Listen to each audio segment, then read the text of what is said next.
उल्हासनगरमधील पाणी टंचाईचा प्रश्न ऐरणीवर. काँग्रेसच्या अंजलीताई साळवे यांनी अधिकाऱ्यांना धारेवर धरत घेतली तातडीची बैठक.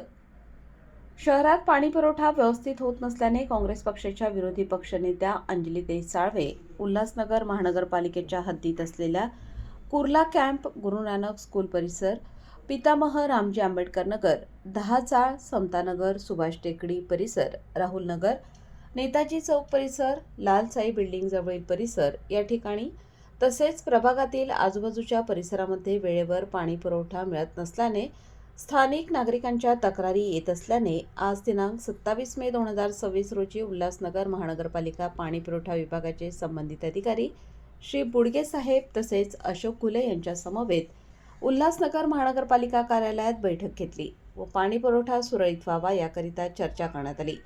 यावेळी काँग्रेस पक्षाचे ठाणे जिल्हाध्यक्ष रोहित साळवे तसेच अनेक मान्यवर उपस्थित होते. प्रभागातील उपस्थित मान्यवरांनी आपापल्या प्रभागात पाणी पुरवठा सुरळीत कसा होईल या विषयावर पाणी पुरवठा विभाग अधिकारी यांच्याशी सविस्तर चर्चा करून नागरिकांना वेळेवर पिण्याचे पाणी कसे मिळेल यावर पर्याप्त मार्ग कोणता या विषयावर गंभीरपणे चर्चा केली. वृत्तसंकलन किरण शेजवळसह अनिल पंगाळी, उल्हासनगर प्रतिनिधी.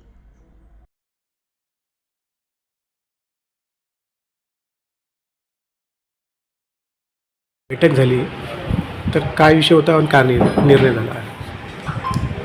बघा, आज उन्हाळ्याच्या पार्श्वभूमीवर पूर्ण उल्हासनगरमध्ये पाण्याची समस्या सर्वच प्रभागात मोठ्या प्रमाणात भेडसावत आहे आणि एक विरोधी पक्षनेता म्हणून याची दखल घेणं आम्हाला प्राप्त होतं. त्या अनुषंगाने आम्ही आज इथे संपूर्ण पाणी पुरवठा विभागाची इथे बैठक लावलेली होती. पाणी पुरवठा विभागाचे सर्व अभियंता आज इथे हजर होते. यामध्ये जिथे जिथे सर्व पॅनलमध्ये सामाजिक कार्यकर्त्यांनाही बोलावण्यात आले होते आणि जिथे जिथे पाण्याचे प्रश्न होते ते त्यांच्याकडून ऐकून त्यांना त्याची दखल घेण्यास भाग पाडले आणि लवकरच त्या प्रश्न सोडवले जातील.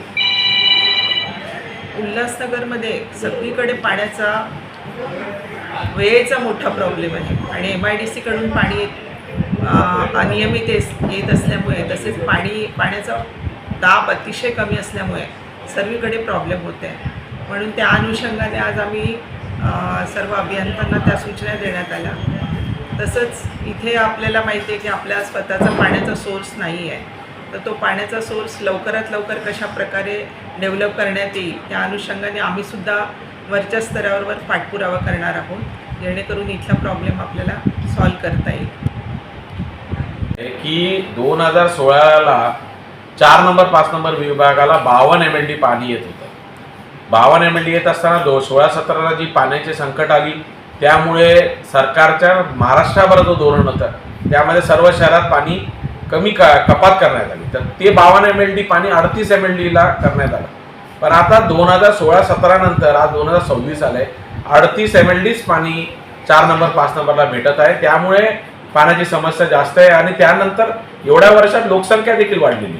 तर हा 38 MLDच पाणी का भेटत आहे हा प्रश्न आमचा स्थानिक आमदारांना असेल, हा प्रश्न प्रशासनाला असेल, या प्रश्न आमचा सत्ताधारी पक्षाला असेल.